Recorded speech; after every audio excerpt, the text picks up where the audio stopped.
All right, guys, we're back here with a chest day. I kind of like doing the voiceover audio.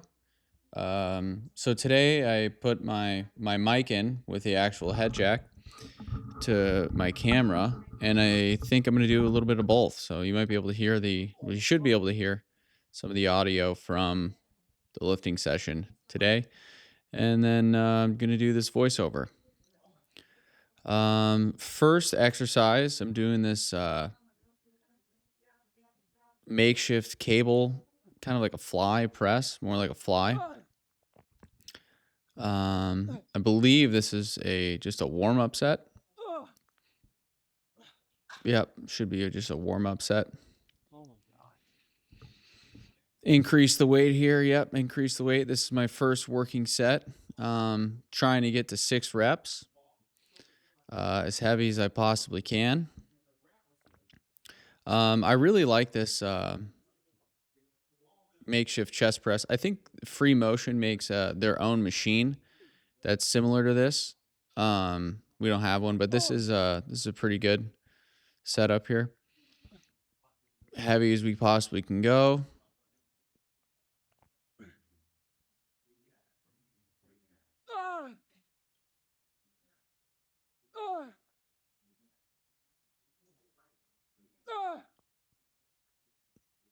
Yep, trying to get the last rep there. Little pulse at the top. Man, crazy tension. Now, I believe I talked about this in my last chest day last week, but when I'm doing all of my chest exercises, I'm really trying to not compress my rib cage. You'll see a lot of guys really um, try and take the range of motion to the max. However, on chest, I don't think that's necessary. And also, you end up compressing your rib cage. Like you open it up too much. And when you do that, you're losing tension on the muscle. So I'm not too concerned about the quote unquote full range of motion of my chest muscle. But as long as I take my muscle through a range of motion, that's enough. And if you keep when I say keeping your chest not compressed, it's basically keeping your back, your lower back, and your entire back pressed up against the pad or the bench or whatever you're using, and really making sure that the tension is all on your muscle.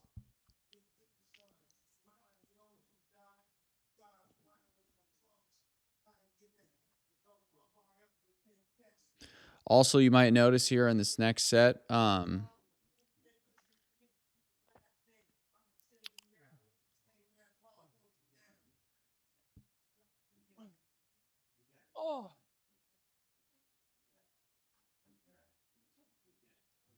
yeah, there we go. See, I'm hoping you can see that I'm not really flaring. You can squeeze the scapula back, but I'm really trying hard not to get that rib cage compression. What I was gonna say was, you might also be able to notice that,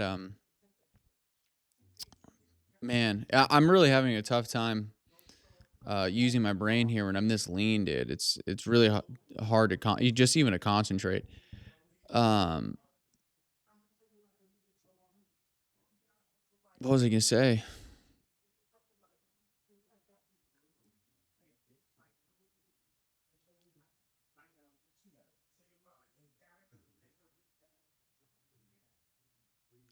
Anyway, I'll think of it. But I believe this is our last set.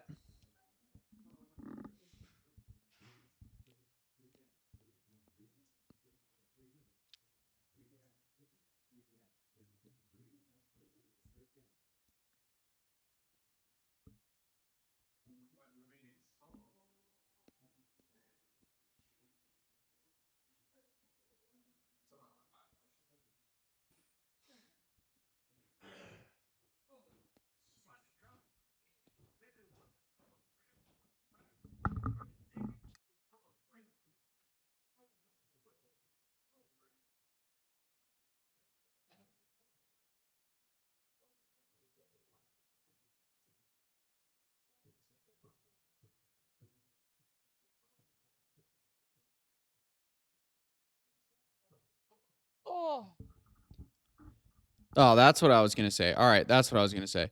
I was gonna talk about using counterweight. So like you'll see me when I'm going back, pushing my head kind of forward where I should be, and then when I'm doing the actual pushing motion, I'm kind of leaning back. There was another a better example of it. But man, these are just I'm really trying to take the sets to maximal failure, get the some length and partials there. In the next do I do a drop set? All right, last set here with the drop set. You'll be able to see it better in the next exercise. Trying an example of trying to use like my body as a counterweight.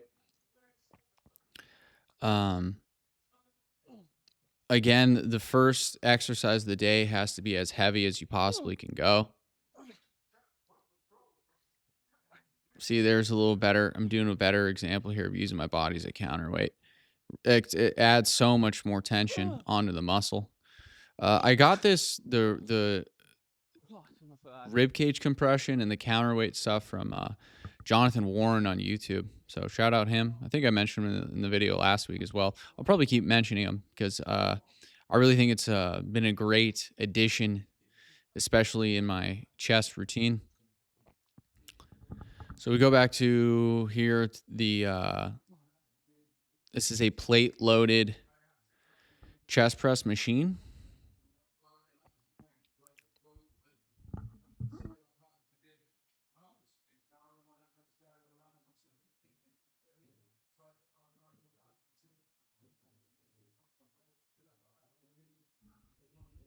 I believe this first set here is just another set, or excuse me, another warm up set.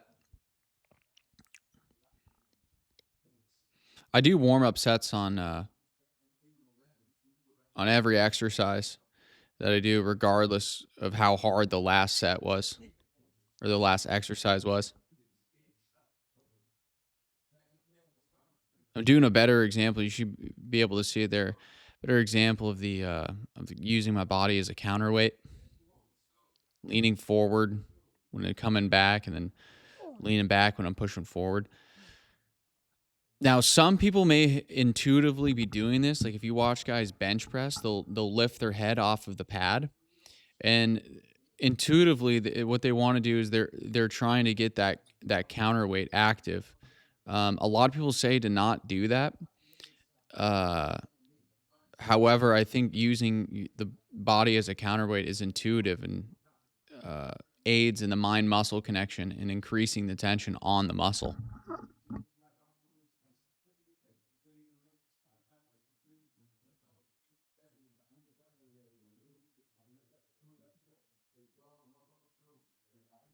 So this is the first working set. You can see the counterweight action there.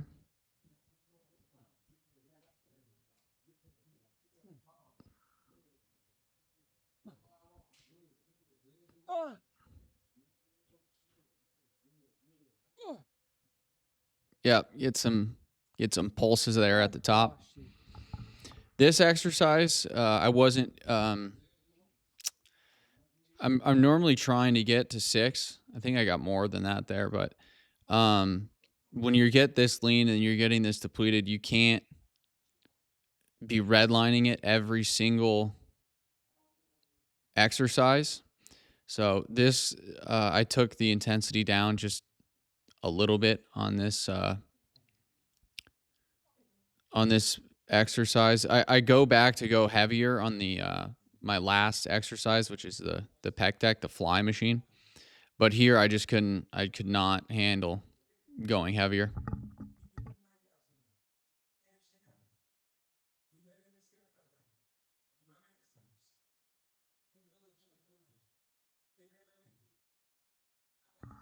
Um, I should also talk about my nutrition a little bit here, my diet.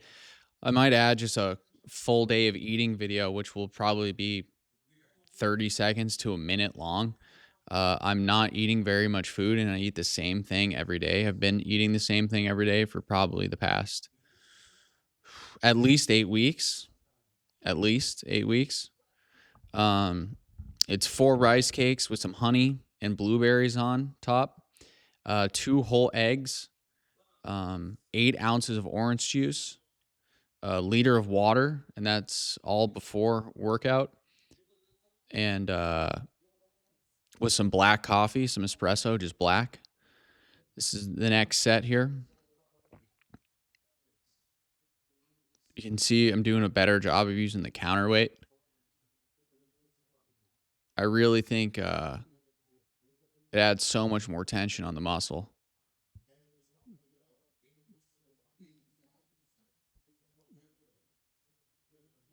And some people may think I'm not doing enough range of motion, but as long as you're taking the muscle through a range of motion, that's all that's necessary. So that's what I have for breakfast: the rice cakes, honey, blueberries, the orange juice, the coffee, liter of water. And then the next time I eat, I'm eating about 450 grams of rice. I don't know how much it comes, the size of like cups it comes out to. I only know the weight, 450 grams. And I'm using like the I think it's the nishiki, this like the Japanese sticky rice. Um, and then I'll have five tilapia fillets, and that comes out to around 120 grams of protein for that. And then I'll also eat I forgot what the serving size is, but I'll end up eating 50 grams of egg whites, and I just cook them. I used to drink them until I found out that the bioavailability of the protein in the uncooked egg whites is not very much. So you got to be cooking your egg whites if you want all the protein in it. And then that's it. That's all I'm eating all day. I may add in another cup of orange juice, another glass of like 6 ounces, 8 ounces max of orange juice, and then probably another tablespoon of honey and a handful of blueberries. That's the only thing that'll be added in or taken out.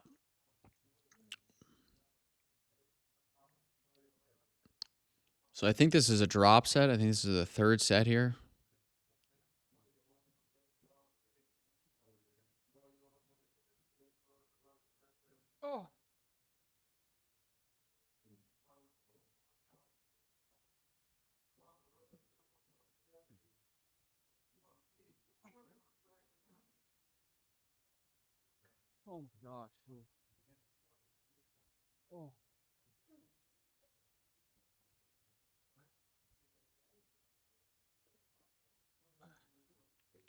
Also, I hope you guys notice I've been getting better at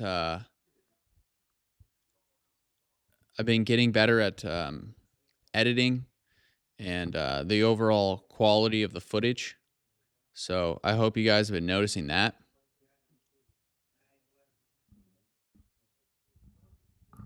So this is the drop set.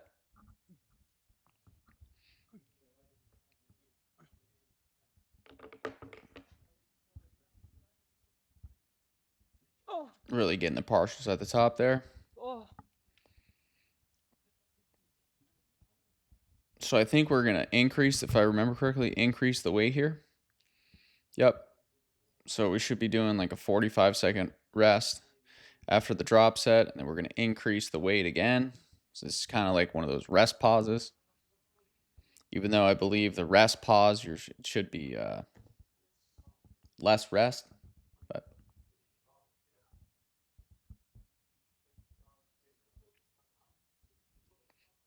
yep, take an extra second here.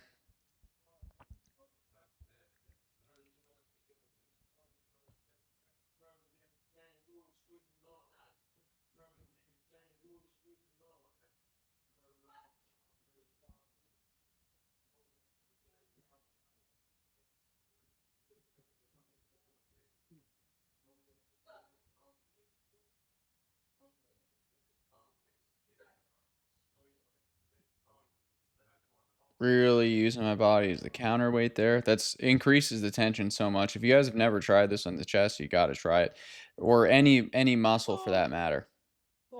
And that's it. I believe that's it for the chest press. Yep. So now we're on to our last exercise, which is the pec fly machine. Going right into it. I did some warm-up sets. I filled some warm-up sets. But just getting it right into it here in the working set. As you can see, I'm using the full stack with the pin and the 25 in there.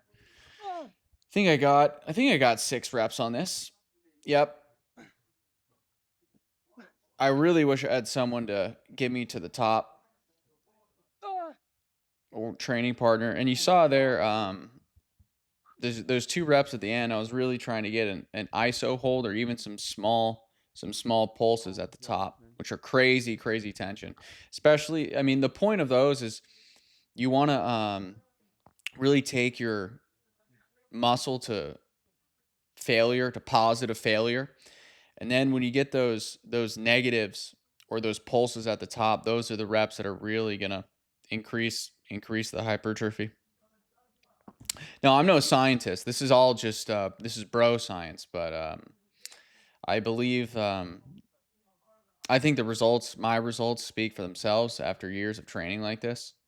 Um, Now, I'm not saying that the science based lifting is bad or you can't get gains, but I just think to maximize growth, you got to just train intuitively.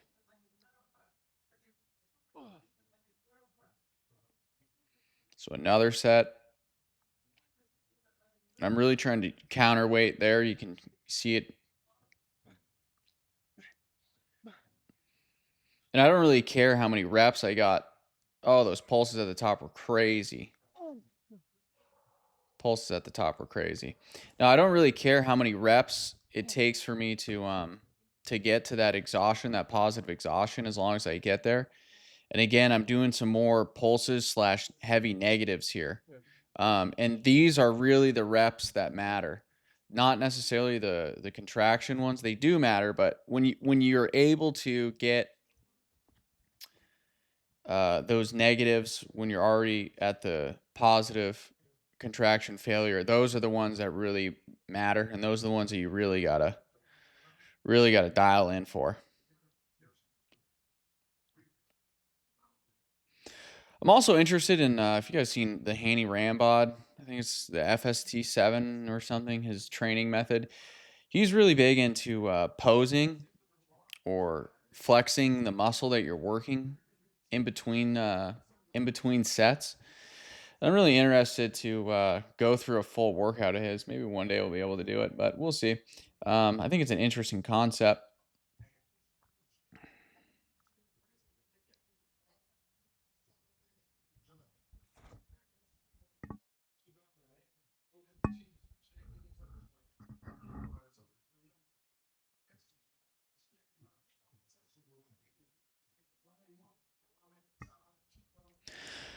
All right, so this is the last set here. I'm really just doing these pulses slash ISO holds at the top. These are crazy, crazy amount of tension. Crazy amount of tension there. Do a drop set.